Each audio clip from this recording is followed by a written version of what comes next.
All right, it's December 14th. This is Kurt Russell with the Open Mat and Everything Penn State, and I'm back here with Tim Owen from Blue and White Illustrated. How's it going, Tim? Good, Kurt. Another week, another podcast. How are you? Good. I understand that you had a fun time yesterday morning up in Bellefonte. I don't know if you want to call it fun. It was certainly eventful. I was up in Bellefonte all morning, mainly just photographing the preliminary hearing that wasn't. And luckily, it got done by, I think they waived the hearing at 8:30. And so I was able to make it back to the rec hall around the wrestling complex for practice yesterday afternoon, which was actually a little bit earlier than normal because of the final schedule. Okay. So the kids had to rearrange the practice schedule a little bit. So unfortunately, Cal Sanderson wasn't at practice yesterday, but I was able to catch up with some of the guys who have had some injury concerns and academic concerns, and get a good feel for where they sit here going into the holiday break. So was Cale on a recruiting trip, or do you know? I don't believe so. I think he was just in a meeting. It was Casey's turn to run practice. I don't know. It's just Cal was in a meeting somewhere. That's what we were told. All right, so we can take a look at Penn State had a couple good showings against Lehigh and West Virginia this weekend. Yeah, they definitely came out guns blazing on Friday against Lehigh. They definitely, like Frank Molinaro said yesterday, they felt like they were the better conditioned team in both dual meets over the weekend, Lehigh included. And that's something they've been working on, along with their mat wrestling and everything else, because I don't think their endurance is quite where they wanted it to be, specifically in the Minnesota match at the beginning of the year. But yeah, Lehigh went well. I know Quentin Wright was a little bit disappointed to lose to Robert Hamlin 6-1 too. It wasn't like it was a real close match. I mean, Quentin did have a good couple nice scrambles with Robert that looked like it was a pretty entertaining match, but the Vermonters walked away with that pretty easily, which I was kind of surprised about. I thought it would have been a little bit closer, but we'll see. They'll meet again, I'm sure, in the postseason if everything goes the right way for them. West Virginia was just much more of the same, a little bit better. It wasn't as big of a competition as compared to Lehigh, but they went out there, took care of business. Like I said, Frank Molinaro looked good at both nights, and Sunday at Ruth's looked well. I heard a couple different reports that David Taylor was actually a little bit sick this weekend, but he still had a couple nice showings. And I think Nico Magaludis, the freshman at 125, he continues to really build his own confidence, and also the confidence of the coaches and the fans in him. With his Beckman at Lehigh, Beckman was always ranked right behind him all throughout high school. Nico was always number 1 in the country. Beckman was number 2, and first collegiate meeting, and Nico handled him pretty easily. So he's definitely, his confidence is only growing here. He's running into the thick of this schedule after Christmas. Yeah, I think you also had to really be impressed with Brian Pearsall stepping up, getting that major, and just barely losing to Penn, who was nationally ranked from West Virginia. And exactly, I should have left Pearsall out. I thought he could actually beat Tennessee, so I really thought he was actually even going to pin him at one point. Yeah. But it's just tough when you're wrestling a kid of that caliber, and you got to take care of the advantages when you have them. It definitely is a bright spot in the lineup to have Pearsall come through, with Sam Sherlock out with a sprained ankle. And also Dylan Alton. He is looking like he's turning into the guy everybody expected him to. He had 2 major decisions, and in each one it wasn't even disputable. It just sounded like he just pounded and dominated in both of those matches right there. So that was, I think, really great for Penn State fans to see how great he was doing this weekend. Yeah, exactly. Because he had a couple questionable losses last year during his redshirt year, and then he got off to a little bit of a slow start this year. But really, I think he's running on all cylinders right now. And it's actually funny talking to Cal about Dylan. You can just see in Cal's eyes and tell from his voice that he's very pleased with the way Dylan's wrestling right now. And Dylan's always been a great wrestler on his feet, always had nasty takedowns coming from different angles, but he's really improved his mat wrestling. He's built up a couple minutes of riding time for each match, and that's something Cal's really been stressing on Dylan to work on, and it's showing. And that's something that, as any coach would tell you, that's something that's very pleasing to see. Your kid responds to the way you're coaching, and obviously Cal's real happy with that. Yeah, I know also David was sick against Hatchet, so everybody was kind of like, he only beat him 8-5, and he was kind of like, what's going on? But he certainly bounced back against Easton, against West Virginia, and getting that tech fall in 4 minutes. And Ed Ruth really didn't look like he had too many problems with Nate Brown, who was, he was a PIAA champ, and I think even Nate even beat him in high school once. And Ruth was up 12-1 when Brown had the injury default, and he made really quick, short work of Bryson from West Virginia. So he looked like he was, both him and Taylor looked like they were on top of the game this weekend. Yeah, Ed is he's on a mission this year, and he's just on a different level than both the guys he wrestled this year. I mean, Nate Brown, he's just a heck of a talent. I watched him growing up wrestling over at Lewisburg, and he's going to have a good year if he can stay healthy, but that's something that started to plague him towards the end of the year in high school, and now it looks like it's carrying over to college. If he just stay healthy, he could get a national qualifier, before we know it. But right now, as we can see at the Lehigh match Friday, he's still at a completely different level than Ed Ruth, and I don't really know who's at Ed's level right now at the 174-pound weight class, besides the kid from Stanford and a couple other guys here in the Big Ten. But Ed's looking good this year, and he's on mission. And Quentin definitely looked like he bounced back. He pinned a nationally ranked record in Matt Ryan, who is a PA product too, and I think he pinned him in about the first 2 minutes of the match. So that's got to be also just people got to be happy to see that, but I'm sure Penn State fans have got to be kind of scratching their head wondering which Quentin Wright's going to be showing up at the match right now. I've heard that from a couple different fans that they just get worried about Quentin's his recent losses to Steinhaus and now Hamlin. As I like to just assure him, Quentin has always been like this. He's always been a tournament wrestler. That's when he turns it on.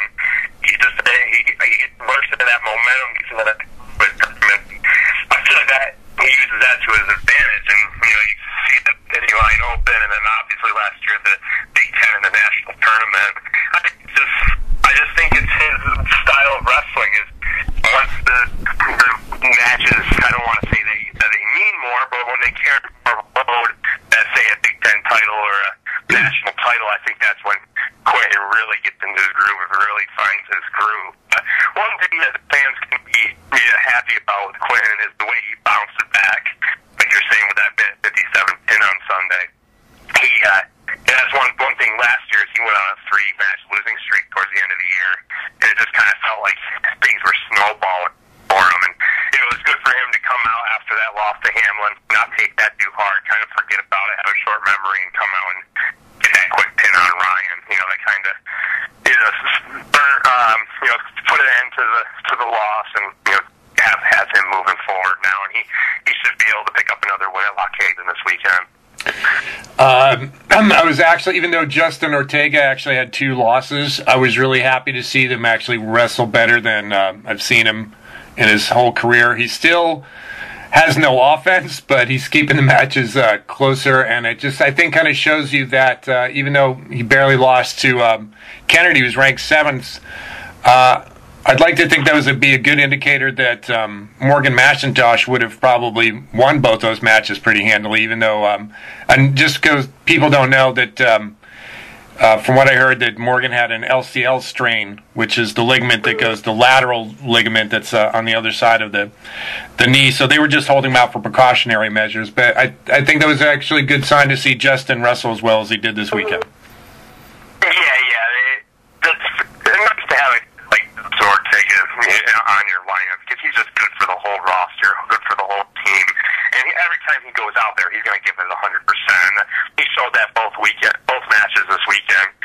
he just continues to work. He's not going to give up on you. You said he might not be a guy who's going to score 4 or 5 takedowns in a bout, but he's gonna keep a match close. He's gonna even if he's not gonna pull off the win, at least he's gonna keep it close and not give up bonus points for the other team.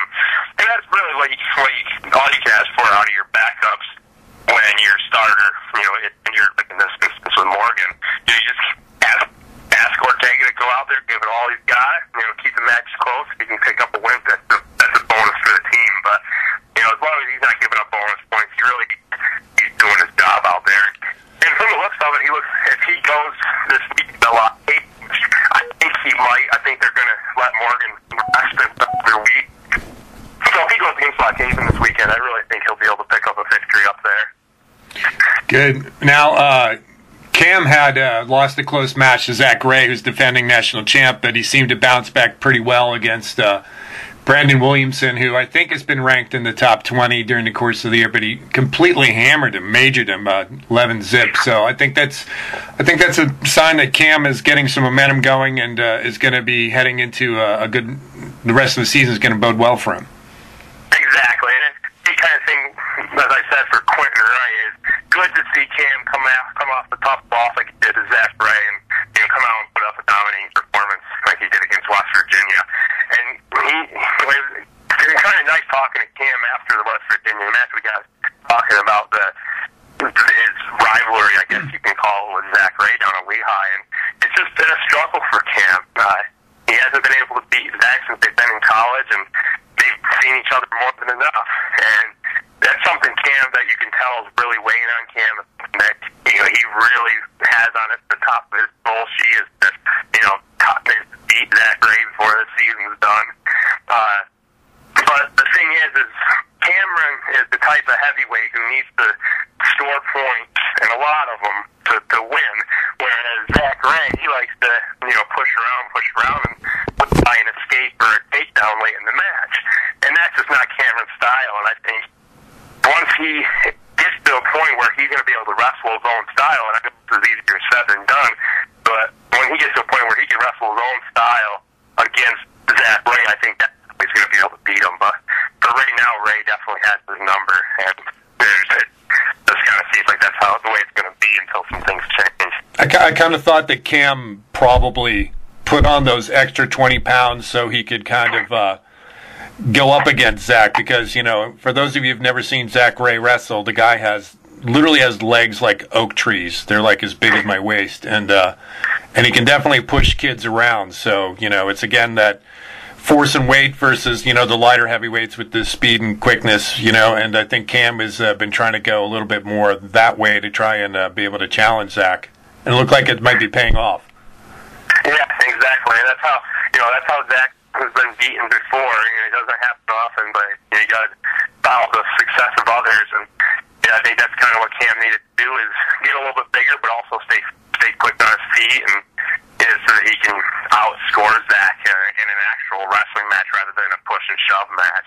But they'll see each other again in all likelihood. It might not be again until the national tournament, but I think Cam will be able to get one more shot at him.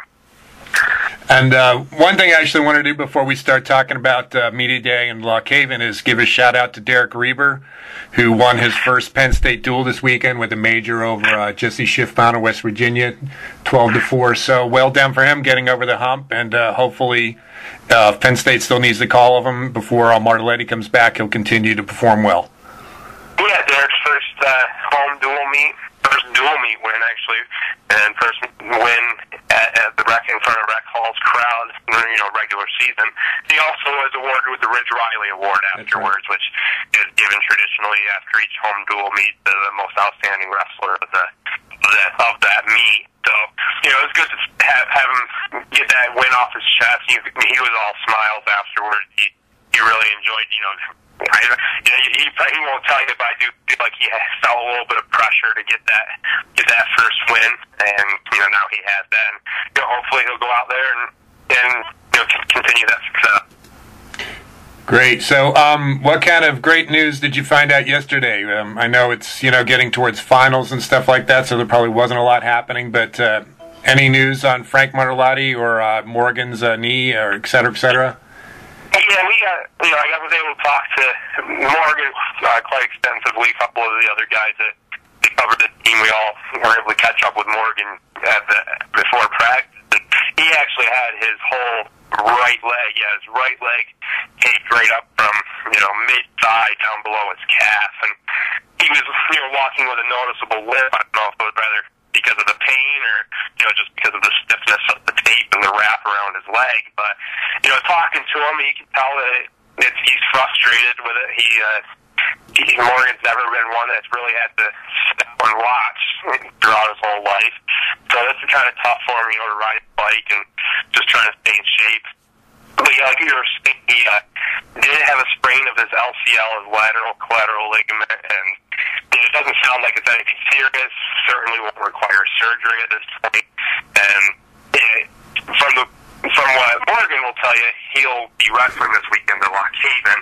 But I think it would be smarter, and I think just knowing Hale's style, I think he'll probably put Ortega out for this Lock Haven match, and I think they'll just let Morgan rest all December, because after this match they don't wrestle again until January 1st at the Southern Scuffle.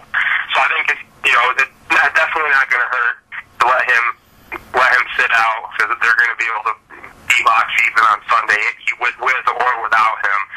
Just let him heal so he can come into January after the break 100%. I think that's the best move for Morgan at this point. Because they did say, I did hear that Morgan absolutely needed someone to wrestle at 197.65.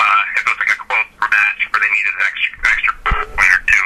Morgan could have wrestled, but I think they're just keeping it safe. They don't want to get that freshman out there and make it any worse than it already is. So if he's out on wrestling against Lock Haven, I'll be a little bit surprised.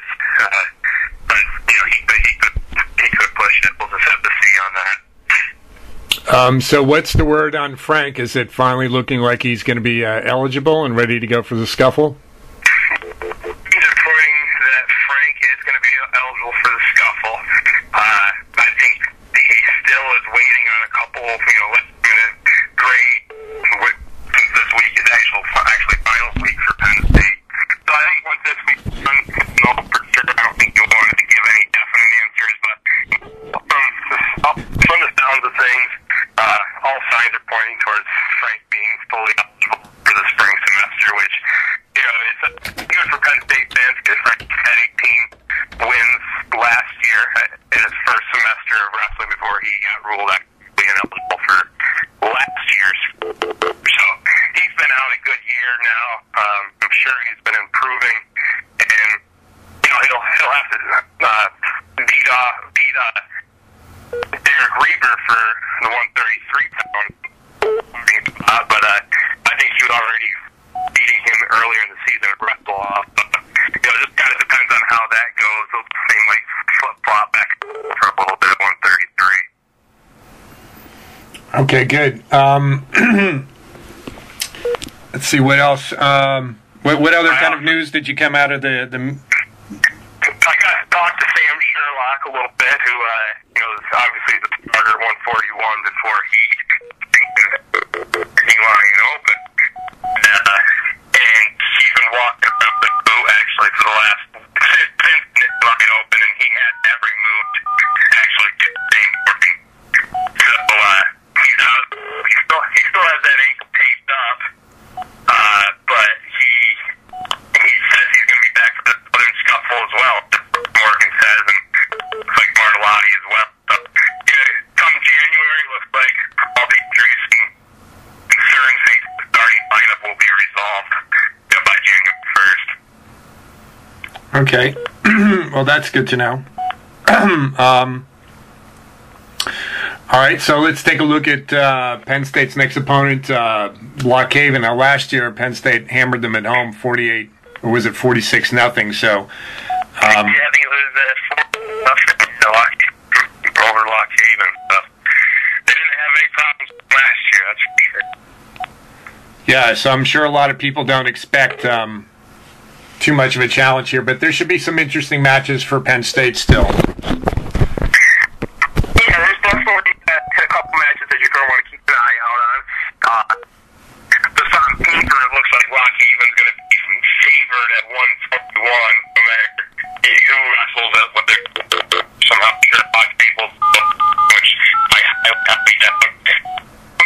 Lock Haven does have Matt Bonson there, who's actually a Lewistown native. He's ranked 14th in the country right now, so he's really the only one who's ranked on paper at their Penn State counterpart.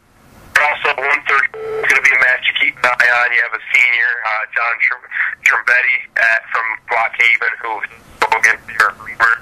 So Derek's going to have another tough match there to keep that continue a winning streak, get one going. And he also have the 197, a little bit of a flex match if Ortega goes instead of McIntosh. But like I said, Ortega should be favored in this over Parlier from Lock Haven. He's a junior with a 2-8 record. So, Ortega definitely has the experience, a better record in that match. And I think the way Ortega's been proving that he's favored at 197. But it may not be shut out like last year's dual meet, but definitely I see they walking away with this with at least 25 or 30. Yeah, I know Nico's match should be such a pushover. I mean, he was a state qualifier, Bobby Rem for Lock Haven district champ. Not quite the same caliber as Nico, but definitely not a pushover for them. And Bonson, who was wrestling at Virginia last year, going up against Pearsall, that should be another good test for Brian. Hopefully he'll finally be able to demonstrate that he got to win last year over Paddock when Ian from Ohio State was ranked in the top 20, and that helped get Pearsall into the rankings right there. I think he was ranked 19th or 18th at one point. So I think that'll be a very good key match for Penn State fans to pay attention to hope that Brian can beat Bonson and get some sort of resume together to crack the top 20. And other than that, though, it looks like Penn State will minimally win 8 matches out of 10. If they don't pull 8 of these or even 9 of these matches, it'll be a surprise to me.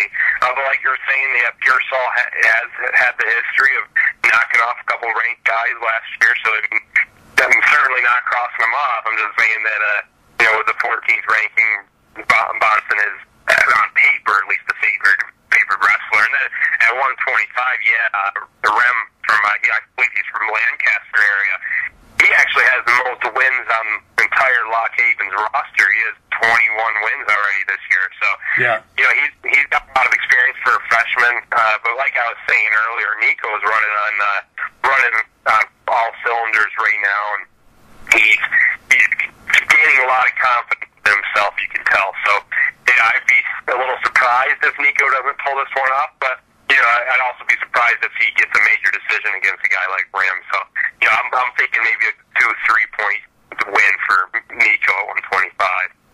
Yeah, and then, like you said, also Wilkinson, who's a Michigan kid, will give Frank, I think, a good challenge, but Frank shouldn't have any problem. And the rest of the weights, I think most of the Lock Haven fans who might show up just might be there to see, the Penn State wrestlers, because on paper at least none of the Lock Haven kids even have the credentials to keep up with it, so it might get really ugly late in the bout right there. I don't know if Penn State, if Cale might actually call off the dogs and maybe throw a couple backups there. I don't know, but it kind of looks like they might get about 4 or 5 falls in a row right there. So and I wouldn't be surprised to see a couple of the backups get in. Maybe you might see someone jump in at 57 since that's just such a stacked weight class. And like I was saying, I'll be real surprised if Morgan McIntosh wrestles this weekend, just because I just don't see the need to go out there if he's not 100% right now. But we might see a little bit of a different lineup. But either way, I don't see Penn State losing any more than 2 of these matches tops. All right, Tim. That probably about wraps it up. Do you got any other extra news for us? Anything on the football coach recruiting bit? Not much on the football coach yet. I mean, still a lot of names being tossed around with a whole lot of substance, but not a lot of substance. So, it's just kind of a waiting game. But day that passes is another day that we get closer to hearing the next guy. So, matter of time. I know earlier today, Pittsburgh found out that Todd Graham was leaving their program, so now that opens up another coaching space in the state, and it also happens to be a university that Tom Bradley, Penn State's current interim coach, has expressed interest in the past. So it'll be interesting to see what kind of conflict that's going to cause now with both coach openings at Penn State and Pitt, and Tom Bradley you'd have to think is the top contender for both schools. So that's something you're going to want to keep an eye on here the next couple of weeks. That's interesting. It wasn't Graham was only there for 1 year at Pitt, right? Yep, he got out of there quick. He took the job at Arizona State. I believe he was originally from Tulsa. I think they got him from more so a Western guy, central in the center of the country there. Now he's going all the way over to Arizona State. I guess he's got some family in that section of the country. And, it's just kind of going to be interesting to see how everything plays out now with this, the two coach openings here in the state. We'll just have to see the recruiting aspect now with Ohio State and Urban Meyer over in Ohio. He's coming in. He's taking some recruits from Penn State, and you got to imagine he's going to be looking into Ohio State now with this opening. He's looking into Pittsburgh now with this opening. But, it's just a matter of time. But a lot of changes are going to be underway for both programs within the next month.